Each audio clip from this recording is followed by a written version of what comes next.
Capítulo 42. À luz da manhã, o rio Istros brilhava com um azul intenso, as águas cristalinas o bastante para revelar os detritos espalhados entre as rochas pálidas e as gramíneas ondulantes. Séculos de artefatos da cidade da lua crescente enferrujavam em seu leito, garimpados incessantemente pelas diversas criaturas que ganhavam a vida catando lixo jogado no rio. Havia boatos de que as autoridades municipais, certa vez, tentaram instituir multas rígidas para qualquer um que fosse flagrado jogando lixo no rio, mas os catadores tinham descoberto e feito o tamanho escarcéu que a rainha do rio não teve escolha a não ser derrubar a lei quando ela foi oficialmente proposta. Acima da água, anjos, bruxas e metamorfos alados planavam, evitando a bruma sombria do quarteirão dos ossos. A chuva da noite anterior tinha se dispersado em um agradável dia de primavera. Nenhum sinal do brilho das luzes que com frequência dardejavam abaixo da superfície do rio, visíveis somente ao cair da noite. Bryce franziu o senho para o crustáceo, algum tipo de siri azul imenso que esquadrinhava o caminho pelo chão ao lado do cais de pedra e remexia em uma pilha de garrafas de cerveja, os restos da orgia de bebidas da noite anterior. Já visitou a cidade das sereias? Não, Hunt farfalhou as asas, uma delas roçando o ombro da semiférica. Fico feliz em me manter sobre a superfície. A brisa do rio soprava gélida apesar do dia quente. E você? Ela esfregou os braços por sobre a velha e macia jaqueta de couro de Danica, tentando aquecê-los. Nunca fui convidada. A maioria das pessoas jamais seria. O povo do Rio era notoriamente reservado, sua cidade submersa, a corte azul, um lugar que poucos habitantes da terra firme veriam um dia. Um submarino de vidro fazia o trajeto diariamente e os passageiros viajavam somente a convite. Nem mesmo aqueles que possuíam a capacidade pulmonar ou meios artificiais para nadar até lá eram estúpidos o bastante para fazer isso, não com o que espreitava naquelas águas. Uma cabeça de cabelo castanho avermelhado irrompeu na superfície algumas centenas de metros à frente, e um musculoso braço parcialmente coberto de escamas acenou antes de desaparecer, os dedos terminados em cinzentas unhas afiadas, cintilantes ao sol. Hunt olhou para Bryce. Conhece alguma sereia? Bryce curvou o canto da boca. Tinha uma no meu dormitório no primeiro ano na UCLC, mais baladeira do que todas nós juntas.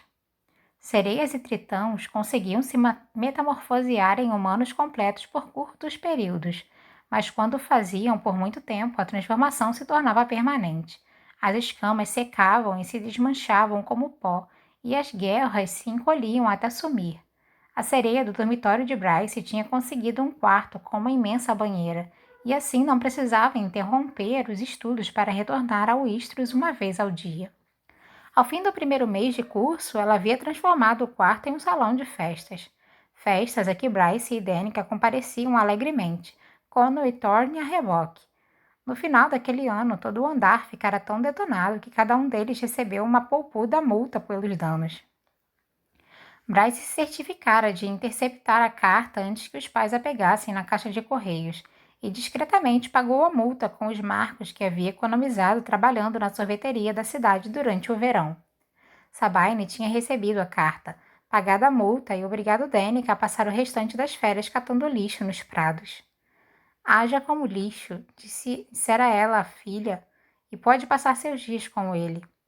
Naturalmente, Bryce e Danica haviam se fantasiado de latas de lixo na celebração do equinócio de outono do ano seguinte. A água do Istros estava límpida o bastante para que Bryce e Hunt acompanhassem o progresso do poderoso corpo do macho, as escamas marrom avermelhadas da longa cauda refletindo a luz como cobre queimado. Listras pretas se cruzavam, uma padronagem que se estendia ao torso e aos braços, como se fosse um tigre aquático. A pele nua dos antebraços e do peito parecia bem bronzeada, o que sugeria horas passadas perto da superfície ou se banqueteando ao sol sobre as rochas de alguma caverna escondida ao longo da costa. A cabeça do macho surgiu novamente na superfície e as mãos em garra afastaram do rosto o cabelo ruivo na altura do queixo, conforme abria um sorriso para Hunt. Há quanto tempo? Hunt sorriu para o tritão que boiava na água. Fico feliz que não esteja ocupado demais com o novo título para dar um alô. O macho ignorou o comentário com um aceno e Hunt chamou Bryce para a frente. Bryce, esse é Therion Kyrus. Ela se aproximou da beirada de concreto do cais. Um velho amigo. Therion sorriu mais uma vez para Hunt. Não tão velho quanto você. Bryce abriu um meio sorriso para o tritão. Prazer em conhecê-lo. Os olhos castanho claros de Therion brilharam. O prazer, Bryce, é todo meu. Que os deuses lhe dessem paciência. Hunt pigarreou. Viemos em missão oficial. Therion nadou os metros restantes até o cais, derrubando o crustáceo na imensidão azul com um displicente golpe da cauda. Apoiando as mãos com garras no concreto, içou com facilidade o forte corpo para fora da água, as guelras abaixo das orelhas se fechando enquanto delegavam o controle da respiração ao nariz e à boca. Ele indicou o agora molhado concreto ao seu lado e piscou para Bryce. Sente-se, pernuda, e me conte tudo. Bryce bufou uma risada. Você é encrenca. Na verdade, encrenca é meu nome do meio. Hunter revirou os olhos, mas Bryce se sentou ao lado do macho, aparentemente sem se importar que o vestido verde que usava por baixo da jaqueta de couro acabasse com certeza ensopado. Ela descalçou os sapatos de salto bege e mergulhou os pés na água, chapinhando suavemente. Em condições normais, Hunt a teria arrastado da beira do rio e avisado que seria sortuda se perdesse apenas a perna por enfiar o pé na água. Mas com Therion ao lado, nenhum dos habitantes do rio ousaria se aproximar. Faz parte da 33ª ou do Auxiliar? Perguntou Therion a Bryce. Nenhum dos dois. Estou trabalhando com Hunt como consultora em um caso. O que seu namorado pensa de você estar trabalhando com o infame Umbra Mortis? Cantarolou o tritão. Hunt se sentou do outro lado do macho. Bem sutil, Therion. No entanto, um sorriso largo brotou nos lábios de Bryce, quase igual ao que ela abrira para Hunt naquela manhã, quando o anjo enfiou a cabeça no quarto da semiférica para ver se ela já estava pronta. Os olhos dele, óbvio, foram direto para a mesinha de cabeceira da esquerda, e então aquele sorriso se tornou ferino, como se ela soubesse exatamente no que ele estava pensando. Com certeza, Hunt não estava à procura de nenhum brinquedo erótico quando abriu o roupeiro na noite anterior. Ele apenas havia vislumbrado um brilho roxo e, bem, talvez a ideia tenha lhe passado pela cabeça, pegado a caixinha sem nem mesmo pensar. E agora que ele sabia que onde aquilo estava, não conseguia evitar olhar para aquela mesinha e imaginar Bryce ali, naquela cama, encostada nos travesseiros e... O pensamento pode ter atrapalhado um pouco seu sono na noite anterior. Therion se reclinou, apoiado nas mãos, exibindo os músculos abdominais. O que foi que eu disse? Perguntou inocentemente. Bryce riu, sem tentar disfarçar a óbvia admiração pelo corpo definido do tritão. Não tenho namorado. Quero emprego? Therion abriu um sorriso malicioso. Gosta de nadar? E aquilo foi tudo que Hunt conseguiu suportar com apenas uma xícara de café no estômago.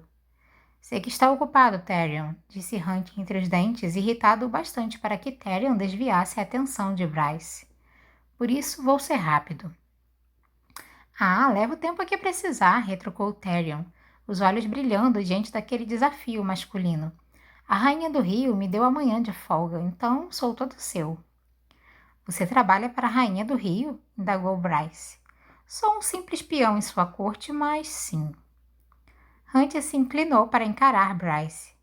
Therion acaba de ser promovido a capitão da inteligência. Não se deixe enganar por seu charme e reverência. Charme e reverência são minhas qualidades favoritas, confessou Bryce, piscando para Therion daquela vez. O sorriso do tritão se alargou. Cuidado, Bryce. Posso decidir que gosto de você e carregá-la para as profundezas. Hunt lançou um olhar de advertência para Therion. Alguns tritões tinham feito justamente aquilo havia muito tempo, carregado noivas humanas para suas cortes submersas e as mantido ali, presas dentro de imensas bolhas que abarcavam palácios e cidades incapazes de voltar à superfície. Bryce ignorou a terrível história. Temos algumas perguntas para você, tudo bem? Therion gesticulou de maneira indolente, com os dedos encimados por garras e entremeados por membranas. As características das sereias eram variadas e vibrantes, coloração diversa, listras ou pintas ou cores sólidas, caudas de barbatanas finas ou curtas ou translúcidas. A magia, em grande parte, se relacionava ao elemento em que viviam, embora algumas pudessem conjurar tempestades. A rainha do rio, parte sereia, parte espírito fluvial, podia invocar coisa pior, diziam. Possivelmente purgar toda Lunetium se provocada. De acordo com a lenda, era filha de Odienas, nascida do todo-poderoso rio que abraça ao mundo, e irmã da rainha do oceano, a reclusa monarca dos cinco grandes mares de Midgard. Havia 50% de chance de que o lance de deusa fosse verdadeiro no caso da rainha do rio, supunha Hunt. Mas, ainda assim, os moradores da cidade tentavam ao máximo não a irritar. Até mesmo Maika mantinha uma saudável e respeitosa relação com ela. Viu algo em comum nos últimos tempos? Perguntou Hunt. A cauda de Therion se agitou preguiçosamente na água cristalina. Que tipo de caso é esse? Assassinato? Sim, respondeu Hunt. O rosto de Bryce se anuviou. As garras de Therion tamborilaram no concreto. Um serial killer. Apenas responda à pergunta, babaca. Therion espiou Bryce. Se ele falar com você assim, espero que lhe dê um chute no saco. Ela adoraria, murmurou Hunt. Hunt já aprendeu o que acontece quando me irrita, disse Bryce com doçura. O sorriso de Therion era ardiloso. Essa história eu gostaria de ouvir. Claro que gostaria, resmungou Hunt. Isso tem a ver com o fato de a Rainha Víbora ter recolhido seu pessoal na outra semana? Sim, admitiu Hunt cauteloso. Os olhos de Therion escureceram, um lembrete de que o macho podia ser letal quando a ocasião exigia, e de que havia um bom motivo para as criaturas do rio não se meterem com as sereias. Alguma merda sinistra está rolando, não é? Estamos tentando impedir, respondeu o anjo. O tritão assentiu soturno. Vou perguntar por aí. Seja discreto, Therion. Quanto menos pessoas souberem que algo está acontecendo, melhor. Therion deslizou de volta para a água, outra vez perturbando o pobre caranguejo que havia voltado a escalar o cais. A poderosa cauda do macho se agitou, mantendo-o no lugar com facilidade enquanto ele estudava Hunt e Bryce. Devo pedir à minha rainha que também tire seu pessoal de circulação? Não é um padrão por enquanto, respondeu Hunt, mas não custa avisar. Devo avisá-la de quê? Um demônio da velha guarda chamado Cristalos, respondeu Bryce baixinho. Um monstro vindo direto do fosso, criado pelo próprio comedor de estrelas. Therion ficou calado por um instante, o rosto bronzeado empalideceu. Então... Merda! Ele passou uma das mãos pelo cabelo. Vou perguntar por aí, prometeu novamente. Mais adiante no rio, uma movimentação chamou a atenção de Hunt. Um veleiro negro boiava na direção da bruma do quarteirão dos ossos. No cais negro, destacado do litoral brilhante da cidade, como uma espada sombria, um grupo enlutado se reunia embaixo dos arcos retintos, rezando para que o barco levasse o caixão de pinho em segurança através das águas. Ao redor da embarcação de madeira, largos dorsos com escamas rompiam a superfície, serpenteando e rondando, à espera do julgamento final e do almoço. Therion seguiu o olhar de Hunt. Aposto 5 marcos que vira. Isso é revoltante, sibilou Bryce. Therion chicoteou a cauda, brincalhão, molhando as pernas de Bryce. Não vou apostar quando seu veleiro passar, pernuda, prometo. O tritão jogou um pouco de água em Hunt. E já sabemos que a porra do seu barco vai virar assim que zarpar. Engraçadinho. Atrás deles, uma lontra com um colete refletivo amarelo saltou adiante. Um tubo de mensagem selado com cera firme nas presas. Mal olhou para o grupo antes de mergulhar no rio e desaparecer.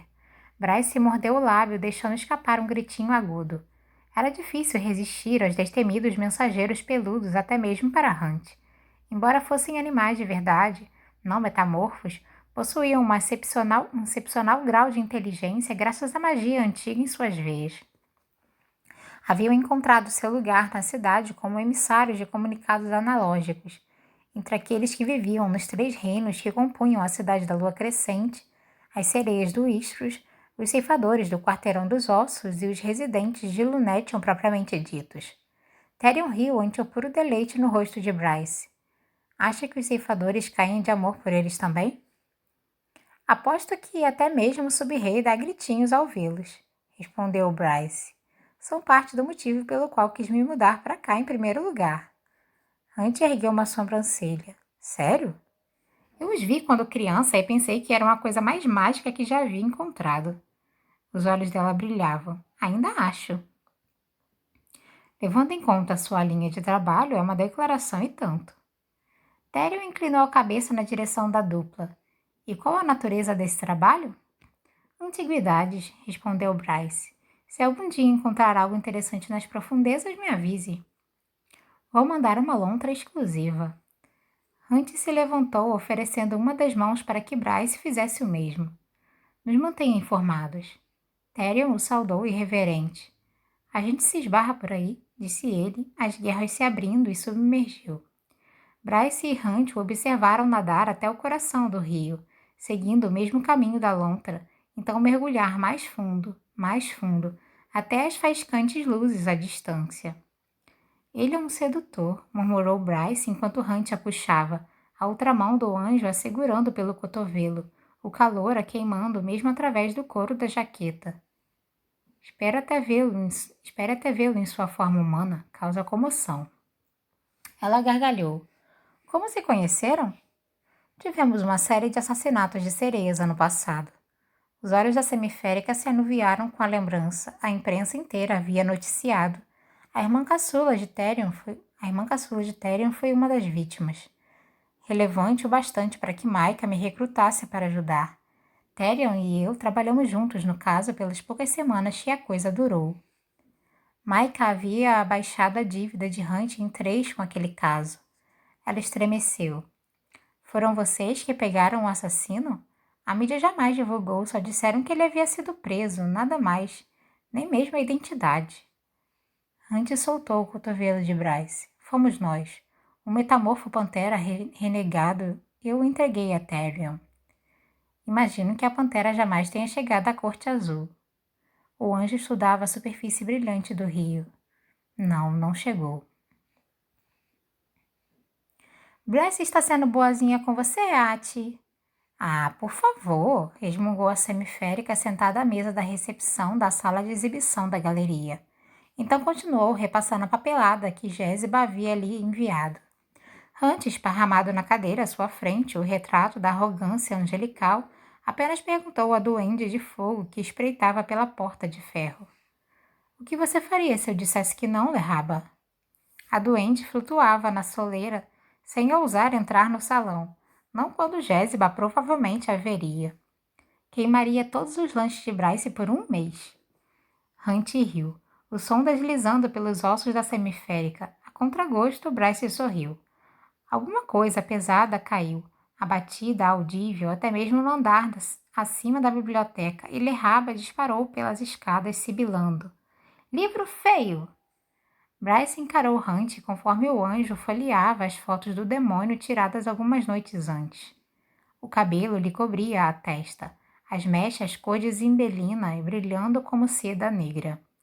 Os dedos da semiférica se curvaram sobre o teclado. Hunt levantou a cabeça. Precisamos de mais informação sobre Sabine.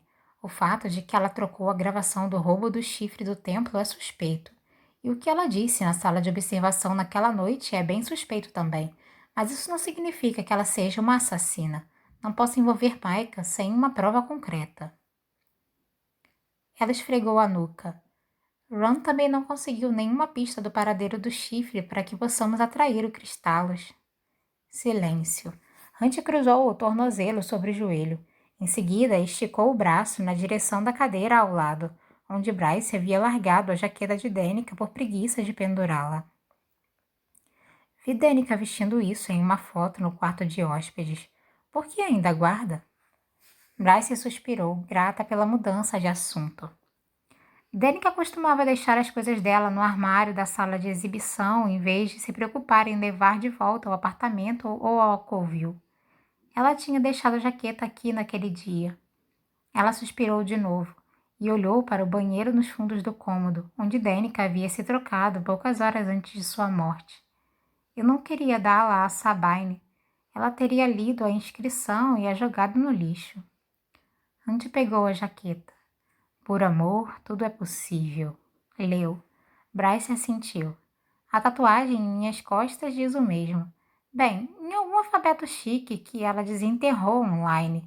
Danica era obcecada por essa frase. Ao que parece, foi tudo que o oráculo lhe disse. O que não faz o menor sentido, já que Danica era a pessoa menos sentimental que já conheci, mas... Bryce brincou com o amuleto em seu pescoço, deslizando-o pelo cordão. Alguma coisa na frase a tocava. Então, depois que ela morreu, fiquei com a jaqueta e comecei a usá-la. O anjo devolveu a jaqueta à cadeira com cuidado. Entendo de objetos pessoais. Parecia que ele não falaria mais nada, mas então continuou. Sabe aquele boné de solebol que você ridicularizou? Eu não ridicularizei, só acho que você não parece o tipo de macho que usa essas coisas. Ele riu entre dentes de novo, daquele jeito que acariciava sua pele. Aquele boné foi a primeira coisa que comprei quando cheguei à cidade, com o primeiro pagamento que recebi de Micah. O canto de sua boca se curvou para cima. Eu o vi em uma loja de artigos esportivos e parecia tão comum. Não faz ideia de como Lunetium é diferente da Cidade Eterna, de qualquer coisa em Pangera. E aquele boné representava isso? Sim, parecia um recomeço, um passo na direção de uma existência mais normal. Bem, tão normal quanto uma existência que alguém como eu pode ter. Ela se controlou para não olhar para o punho do anjo. Então, você tem seu boné e eu minha geleia geladinha. O sorriso de Hunt iluminou as sombras da galeria. Estou surpreso que não tenha uma tatuagem da geleia geladinha em algum lugar. Os olhos a acariciavam, se demorando no curto e justo vestido verde. Os dedos do pé da semiférica se contraíram. Quem disse que não tenho uma em algum lugar que não pode ver, Atalar? Ela o observou repassar tudo o que já havia visto, desde que ele tinha se mudado para seu apartamento. Bryce deixara de desfilar de lingerie enquanto se vestia, mas sabia que o anjo a havia visto pela janela nos dias anteriores. Sabia que ele se dava conta de que havia um número limitado e muito íntimo de locais onde outra tatuagem podia estar escondida. Bryce era capaz de jurar que a voz de Hunt havia caído uma oitava ou duas ao perguntar: Tem? Se fosse qualquer outro macho, ela teria respondido: Por que não vem descobrir? Se fosse qualquer outro macho, ela já estaria do outro lado da mesa, sentada em seu colo, desabotoando sua calça, e então empalada em seu pau, cavalgando-o até que estivessem ambos gemendo e sem fôlego e... Ela se obrigou a voltar a atenção para a papelada. Há alguns poucos machos que podem responder a essa pergunta se está curioso. Como sua voz soou tão firme, não fazia ideia. Mas os olhos do anjo continuaram fixos em Bryce, queimando-a como ferro em brasa. O coração trovejava em seu peito, perigoso, estúpido, imprudente. Hunt soltou um suspiro longo, tenso. A cadeira que ocupava gemeu enquanto ele se mexia, as asas farfalhando. Ela ainda não ousava encará-lo. Sinceramente, não sabia o que faria caso o olhasse. Mas então Hunt disse, a voz rouca: Precisamos nos concentrar em Sabine. Ouvir aquele nome foi como levar um banho de água fria. Certo, sim, claro. Sarrar ou Umbra-Mortis não era uma possibilidade. Os motivos começavam com o luto dele por um amor perdido e terminavam com o fato de que o anjo era propriedade do maldito governador, com 1 milhão de outros obstáculos no meio. Ela ainda não conseguia encará-lo quando Hunt perguntou: Alguma ideia de como conseguir mais informações sobre ela, mesmo que apenas um vislumbre de seu atual estado de espírito? Sentindo a necessidade de ocupar as mãos, o corpo muito quente, Bryce imprimiu, em seguida assinou e datou a papelada que Jéssica havia enviado. Não podemos levar Sabine para um interrogatório oficial sem que ela saiba que estamos na sua cola, argumentou Bryce, enfim, encarando Hunt. O rosto do anjo parecia afogueado e os olhos, solas flamejantes. Os olhos negros faiscavam, completamente fixos em seu rosto, como se estivesse pensando em tocá-la, prová-la. Ok, disse ele sem rodeios, passando a mão pelo cabelo. Os olhos se acalmaram, o fogo negro em suas profundezas se extinguindo, graças aos deuses. Uma ideia a assaltou, e Bryce disse em uma voz estrangulada, o estômago se contorcendo de ansiedade. Então acho que temos de levar as perguntas até Sabine.